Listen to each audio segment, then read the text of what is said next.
고린도 오늘 말씀 보면은 이제 고린도 전후서의 배경이 되는 고린도 교회는 바울이 2차 전도 여행을 했을 때 당시 사역했던 곳입니다. 그리고 2차 전도 여행 중에 제일 마지막에 들렸던 지역이에요. 고린도는 빌립보, 이제 2차 전도 여행이 어디서부터 시작되죠? 빌립보에서부터 시작됩니다. 2차 전도여행 여정 중 가장 마지막에 방문한 지역이었습니다. 그리고 바울이 이 고린도 지역까지 도착하는 여정 동안에 정말로 계속해서 실패했어요. 계속해서 고난이었어요. 그래서 고린도 교회에 사역할 당시에 바울이 어떤 마음이었냐면 3절에 보면 이렇게 나와 있어요. 3절을 볼까요? 내가 너희 가운데 거할 때 약하고 두려워하고 심히 떨었노라 라고 이야기합니다. 어땠다고요? 내가 너희 가운데 거할 때 약하고 두려워하고 심히 떨었다라고 이야기해요. 이 배경이 되는 사도행전 18장 9절 말씀에 이렇게 나와 있습니다. 밤에 주께서 환상 가운데 바울에게 말씀하시되 두려워하지 말며 침묵하지 말고 말하라 이야기합니다. 밤에 주께서 환상 중에 나타났어요. 뭐라고요? 두려워하지 말라고. 왜 두려워하지 말라고 했겠습니까? 두려웠기 때문입니다. 침묵하지 말라고 왜 말했겠습니까? 침묵하고 싶었거든요. 왜 그랬겠습니까? 바울이요, 고린도 교회에 도착했을 때는요, 너무 지쳐 있었어요. 죽을 만큼 힘들었을 거예요. 엄청난 슬럼프 가운데 빠져있는 가운데 이 고린도에 도착한 거예요. 그 2차 전도에 대한 과정을 보면 우리가 왜 그랬는지 알 수가 있습니다. 여러분, 빌립보 지역에 딱 도착해가지고 루디아라는 자주장사를 만나죠. 그리고 또 한 가지 사건이 더 있는데 한 여종이 있었어요. 귀신 들린 여종이 있는데 이 귀신 들린 여종이 이 귀신의 힘으로 점치는 여자였거든요. 계속 바울 일행을 따라다니면서 못 살게 구는 거예요. 사실 바울은 이 여자가 귀찮아서 피하려고 했는데 계속 따라다니니까 그 안에 귀신을 내어 쫓은 거예요. 근데 이 여종의 주인이 이 여종의 전보는 걸 통해서 많은 이익을 얻고 있었단 말이야. 그러니까 어떻게 돼요? 자기 사람 망친 사람이잖아. 그래서 이 바울을 고발을 합니다. 고발을 해서 감옥에 갇히죠. 두드려 맞고, 그냥 갇히는 것도 아니고 두드려 맞고 감옥에 갇혀요. 이제 그 일이 이제 우리가 유명하는 바울과 실라가 감옥 안에서 찬양하니까 막 지진이 나고 해서 막 감옥문이 다 열리고 이런 일들이 발생합니다. 어쨌든 복음을 전하고 귀신을 쫓아냈는데 여러분, 보통 요즘에 이제 부흥회를 하다 귀신이 귀신이 쫓겨나고 그리고 막 은사를 받고 이러면 어떻게 돼요? 교회가 부흥하잖아요. 그렇죠? 병이 낫고 귀신이 쫓겨나고 이러면 어떻게 돼야 돼요? 부흥하잖아요. 그죠? 근데 바울은요, 두드려 맞았어요. 그래서 감옥에 갇혔어요. 얼마나 억울하겠어요. 그죠?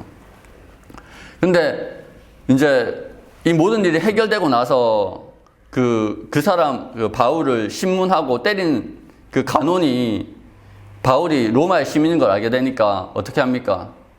그냥 무서워서 이 지역에서 나가달라고 이야기합니다. 몸이 아픈 것도 제대로 추스리지 못한 채 데살로니가로 내려갑니다. 데살로니가 가서 한 몇 주, 3주인가요? 3주인가? 그렇게 섬기면서 정말로 열심히 사역해요. 그런데 거기서 또 누구를 만나요? 유대인들이 핍박해서 쫓겨나요. 또 내려가서 베레아에 가서 전도했는데 또 쫓겨나. 나중에 아덴이라는 지역, 아테네 지역에 가가지고 전도를 하는데 이때는 자신이 가진 지혜와 철학적 지식을 가지고 엄청 세련되게 하나님의 말씀을 전해요. 어떻게 됩니까? 사람들이 무시하고 조롱하는 겁니다. 고린도 지역에 도착했을 때는 이미 너무 많은 실패와 고난으로 바울의 마음이 완전히 망가져 있을 때였습니다. 그래서 바울이 하나님의 말씀을 전하기도 싫고 두렵고 떨고 그냥 이 상황이 싫은 거예요.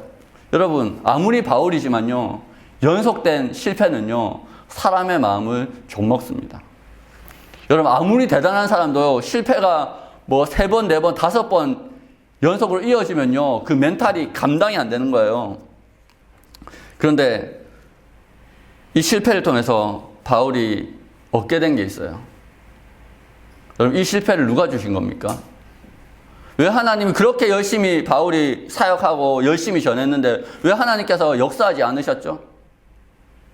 왜 하나님께서 그 사역을 성공적으로, 하나님의 일을 성공적으로 진행되고 마무리되도록 주님께서 하지 않으셨을까요? 다 하나님의 뜻이 있는 거예요. 오늘 말씀을 봅시다. 4절에 보면은 4절, 5절 이렇게 나와 있습니다. 내 말과 내 전도함이 설득력 있는 지혜의 말로 하지 아니하고 다만 성령의 나타나심과 능력으로 하여 너희 믿음이 사람의 지혜에 있지 아니하고 다만 하나님의 능력에 있게 하였노라 라고 이렇게 이야기합니다. 여러분, 바울이요, 능력도 행했어요.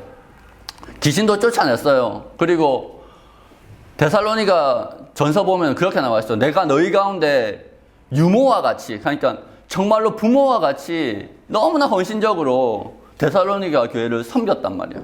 그러니까 자신의 모든 노력을 다해서 사역을 했어요. 그리고 아데네 가서는 자신이 낼 수 있는 가장 지혜로운 말, 자신이 생각할 수 있는 가장 세련된 언어로 복음을 전했어요. 능력도 행해봤죠. 헌신도 정말로 엄청나게 열심히 섬겨도 봤죠. 자기가 가진 모든 지혜로 그렇게 세련되게 전해도 봤죠. 그런데 안 되는 거예요. 왜요? 자기를 의지하지 않기 위해서. 사람의 능력에 의지해서 복음을 전하는 것이 아니라 그 믿음이 어디에 있게 하기 위해서? 하나님의 능력에 있게 하기 위해서. 여러분, 사람의 능력으로, 사람의 지혜로 전했는데, 사람의 능력으로 전하고 사람의 지혜로 전했는데 그게 전해졌어요. 사람들이 뭐라고 그러겠습니까? 하나님의 능력도 좋지만 내가 노력하면 그래도 어느 정도는 된다고 생각하지 않겠어요? 그죠? 여러분, 사람들은요, 그렇게 생각을 해요. 고린도후서, 오늘 본문은 아니지만 고린도후서 1장 8절에서 9절에 그렇게 이야기하고 있습니다. 힘에 겹도록 심한 고난을 당하여 살 소망까지 끊어지고 우리는 우리 자신이 사형 선고를 받은 줄 알았으니 이는 우리로 자기를 의지하지 않고 오직 죽은 자를 다시 살리시는 하나님만 의지하기에 하려 함이라. 여러분, 바울이요, 아시아에서 엄청 큰 고난을 당했어요. 엄청 힘들었어요. 그래서 살 소망까지 끊어져서 자기들이 사형 선고를 받은 줄 알았대요. 사형 선고. 죽을 만큼 힘들어서 나 이제 죽었구나. 근데 그게 하나님께서 허락하신 거예요. 왜? 오직 죽은 자를 다시 살리시는 하나님만 의지하게 하려 합니다. 그럼 하나님께서 우리가 하나님의 일을 하려고 하는데 내가 하나님의 영광을 위해서 일하겠다고 분명히 기도하고 어느 지역에 갔는데 계속 실패를 주세요. 내가 분명히 열심히 기도했는데 정말 노력했는데 계속 실패를 주세요. 왜 그래요? 말씀에 나와 있어요. 여전히 내가 노력하면 될 거야. 내 지혜로 될 거야. 나를 의지하는 마음이 있단 말이야. 여러분, 하나님은요, 우리가 범사의 하나님을 경외하고 하나님을 인정하고 하나님을 따를 때까지, 하나님만 의지할 때까지 우리에게 실패를 주십니다. 여러분이 지금 하나님을 믿는데 실패한다면요, 그게 바로 여러분들이 구원받은 자라는 증거입니다. 되게 웃기죠? 보통 많은 사람들은요, 하나님을 믿고 성공하면 그게 구원의 증거인 줄 알아요. 근데 웃기죠? 성경은요, 하나님을 믿고 기도했는데 뭐라고요? 계속 실패하는 거야. 계속 힘든 거예요. 하나님의 때까지. 하나님의 때까지. 왜 힘들어요? 내 안에 나를 의지하는 마음이 있기 때문에. 그 마음이 사라질 때까지 하나님은 믿는 자에게 실패를 주십니다. 그게 바로 구원받은 증거예요. 내가 하나님 뜻 안에 있구나. 많은 사람들이 이야기합니다. 기도해서 내가 이걸 얻었어, 이걸 자랑합니다. 아니요. 무엇을 자랑해야 되냐면 내가 믿었는데 하나님 나에게 실패를 주심으로 내가 이렇게 변했어. 여러분, 구원의 증거는요, 성취에 있는 것이 아니라 변화에 있는 겁니다. 내가 변하는 그것이 하나님께서 나를 구원하시고 나를 인도하시는 증거인 거예요. 성경은 처음부터 끝까지 철저하게 그거를 강조하고 있습니다. 세상의 이목을 끄는 이적, 표적, 사람들은 그것을 구합니다. 유대인도 그걸 구했어요. 유대인이 구하는 것은 표적이었어요. 그리고 헬라인이 구하는 것은 뭐였다고요? 지혜로움이었어요. 그래서 바울은 복음을 전하면서 2차 전도 여행 때 이 능력과 표적과 또 뭐요? 아덴에서 지혜로운 말로 사람들을 전도하려고 했어요. 세상이 원하는 대로. 복음을 세상이 원하는 방법으로 전하려고 했어요. 그런데 다 실패했어요. 왜요? 복음은요, 애초에 지혜를 구하는 자들과 표적을 구하는 자들의 요구를 들어주기 위해서 전해지는 게 아니에요. 여러분, 복음이 뭡니까? 복음의 내용이 뭐죠? 복음은 무엇을 드러내죠? 십자가는 무엇을 드러내죠? 우리의 죄를 드러내요. 왜요? 왜 우리의 죄를 드러낼까요? 여러분, 우리 안에 있는 죄, 우리 안에 있는 자아가 얼마나 끔찍하면 하나님의 아들이 죽어야 돼요. 우리를 구원하시려면. 우리를 구원하시기 위해서 하나님의 아들이 죽은 거예요. 예수님이 돌아가신 거예요. 왜? 내 죄 때문에. 여러분, 복음은요, 우리가 얼마나 끔찍한 죄인인 걸 드러냅니다. 사람들이 그걸 받아들이겠어요? 여러분, 세상의 지혜로 이 복음을 전할 수가 없어요. 세상의 방법으로, 세상이 원하는 방법으로, 세상이 구하는 방법으로 이 복음이 전해지지 않아요. 하나님의 일이 진행되지 않아요. 그럼 어떻게 전해져요? 그럼 하나님의 일은 어떻게 진행되나요? 세상이 받아들이지 않는데 어떻게 하나님의 일이 진행될 수 있어요? 누구도 받아들이지 않는데? 여러분, 구약의 예수 그리스도의 예표가 대표적인 사람이 누구예요? 제일 유명한 사람, 제일 높이 올라간 사람 누굴까? 다윗, 그렇죠? 다윗이 그리스도의 예표로 구약에 등장하는 사람, 대표적인 사람입니다. 다윗이 사울의 눈을 피해서, 사울의 핍박을 피해서 광야로 가죠, 그죠? 광야로 갑니다. 아무도 없는 광야로 갑니다.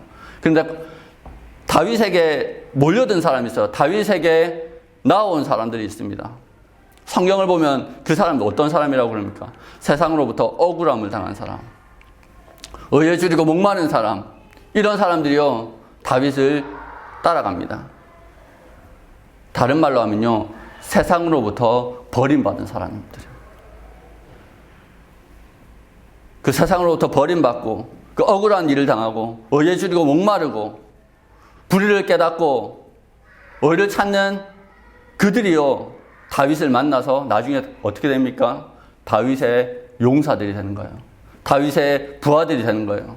그 사람들이 나중에 다윗과 함께 이스라엘을 새롭게 하고 부흥케 하는 원년 멤버들이 되는 거예요. 어떤 사람들이? 세상으로부터 버림받은 자들이, 예루살렘에서 쫓겨난 자들이, 이스라엘에서 쫓겨난 자들이 오히려 광야에서 다윗과 만나서 그렇게 하나님 나라의 제목으로 쓰여집니다. 여러분, 우리가 세상이 몰라주고, 세상이 우리를 때로는 배척하고, 또 열심히 살고 의롭게 살고 복음을 전하기 위해서, 또 예수 그리스도를 본받아서 살기 위해서 세상에서 노력했어요. 그런데 세상이 우리를 핍박합니다. 세상이 우리를 배척합니다. 그때 누구를 만나게 돼요? 예수를 만나게 되는 거예요. 수많은 간증들이 이 세상에 존재하죠. 믿는 자들 가운데 수많은 간증들이 존재합니다. 근데 그 간증들을 들어보면 하나를 꿰뚫는 인사이트가 존재해요. 뭐요? 항상 부요하고 즐겁고 평안하고 할 때 주님 만난 사람이 없어요. 세상으로부터 억울한 일을 당하고 세상 고통스럽고 내 힘으로 해결할 수 없는 일에 부딪히고 누군가의 은혜만 바라는 그 순간이 되었을 때 하나님 그들을 부르십니다. 저희 어머니도 이제 저희 어머니 재작년에 돌아가셨는데 어머니도 처음 교회 나갔을 때 간증을 들어보면 그래요. 너무 힘들어가지고 새벽에 미친 사람처럼 나갔대요. 그런데 그때 우리 교회 종이 있었나 봐요. 교회 종이 있었네. 교회 종소리가 그때 딱 들린데 그 소리가 너무 좋더래요. 그 소리에 이끌려서 교회에 들어갔다가 그 길로 예수님 영접하고 저희 가족을 다 전도했거든요. 그런 간증들이 넘쳐납니다. 여러분, 우리가 찾아야 될 사람들은 또 우리가 복음을 전할 수 있는 그 사람들은 하나님께서 예비해 놓으셨어요. 세상으로부터 소외된 자들, 세상이 버린 자들, 그런 자들에게 복음은 전해집니다. 우리도 마찬가지예요. 우리의 능력으로 어떤 일이 해결되지 않을 때 그때 하나님의 일이 일어납니다. 여러분, 그것을 경험하는 저와 여러분들 되었으면 좋겠습니다. 우리가 우리를 의지하지 않고 우리의 능력을 의지하지 않고 우리의 자아를 내려놓고 하나님을 바랄 때 성령님께서 우리 가운데 역사하세요. 오늘 말씀에 보면은 그렇게 나와 있습니다. 복음을 깨닫는 것은 10절에 한번 보겠습니다. 10절. 오직 한번 읽어볼까요? 시작. 오직 하나님이 성령으로 이것을 우리에게 보이셨으니 성령은 모든 것, 곧 하나님의 깊은 것까지도 통달하시느니라. 아멘. 여러분, 하나님께서 우리 가운데 복음을 깨닫게 하실 때는요, 우리의 능력으로 되는 것이 아니라고 그랬죠. 우리의 지혜로 했을 때, 우리의 능력으로 했을 때 성령이 역사하지 않는다고 하셨죠. 그래서 우리의 지혜를 내려놓았을 때 우리의 믿음이 어디에 있다고요? 하나님의 능력에 있고, 그 이유는 우리의 자아를 내려놓을 때 성령님께서 역사하셔서 하나님의 깊은 것, 하나님의 복음을 그때야 깨닫게 하시는, 우리의 지혜가 아니고. 왜? 복음은요, 애초에 사람의 지혜로 전해지는 게 아니라고요.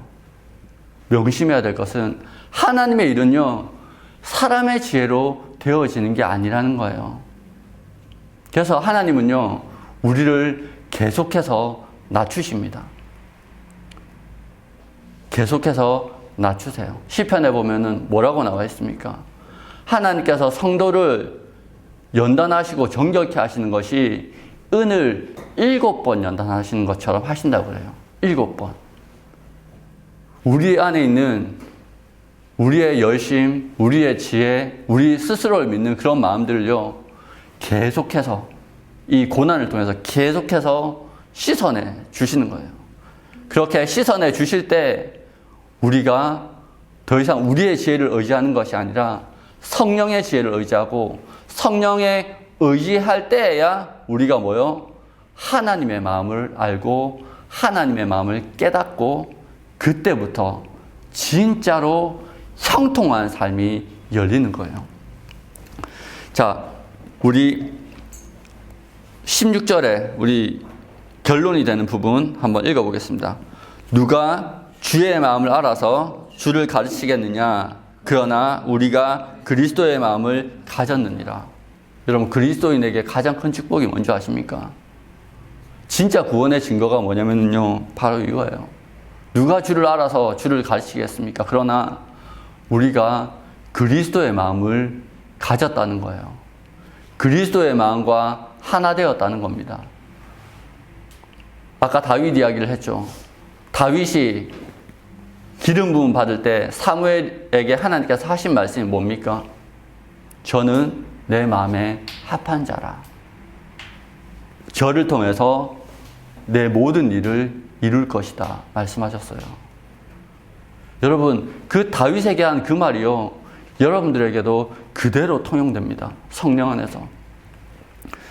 어떻게 누가 주의 마음을 알아서 주를 가르치겠느냐?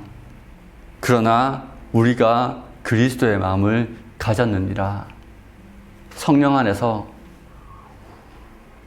우리의 자아가 점점 작아질 때 우리 안에 점점 성령님께서 더 강하게 역사하기 시작합니다. 얼마 전에 우리 친구가 전화 가지고 통화를 하는데 그러더라고요. 독감에 걸려서 너무 아팠대요. 코로나 독감에 걸려서 너무 아팠. 근데 너무 아프니까요, 기도가 나오더래요. 기도가 나오더래요. 할 수 있는 게 없으니까. 병원에도 갔다 왔지만 너무 아프더래요. 기도하는데 그렇게 주의 뜻이 명확하게 느껴지더랍니다. 너무 아프고 너무 무기력했는데 그때 주의 뜻이 무엇인지 명확하게 느껴지더래요. 여러분, 우리가 약해질 때 우리 안에 주님께서 강해지십니다. 우리가 약할 때 강함 되시는 주님은요, 찬양에 나오는 한 구절이 아니고요, 실제입니다. 바울이 고백했듯이 내가 약할 때 내 안에서 주님께서 강하게 역사하시고 내가 내 생각과 내 지혜를 내려놓을 때 하나님께서 나를 통해서 하나님의 일을 하시는 그것이 너무나 명확하게 경험되어지고 느껴지고 체험되는 거예요. 여러분, 그렇게 주님을 깊이 경험하는 저와 여러분들 되었으면 좋겠습니다. 그래서 진짜 복음의 증인, 하나님께서 그래, 너는 진짜 내 종이야, 진짜 너는 믿을 만한 사람이야 라고 그분의 일을 맡겨주시는 믿을 만한 주님의 종들이 되었으면 좋겠습니다. 기도하겠습니다.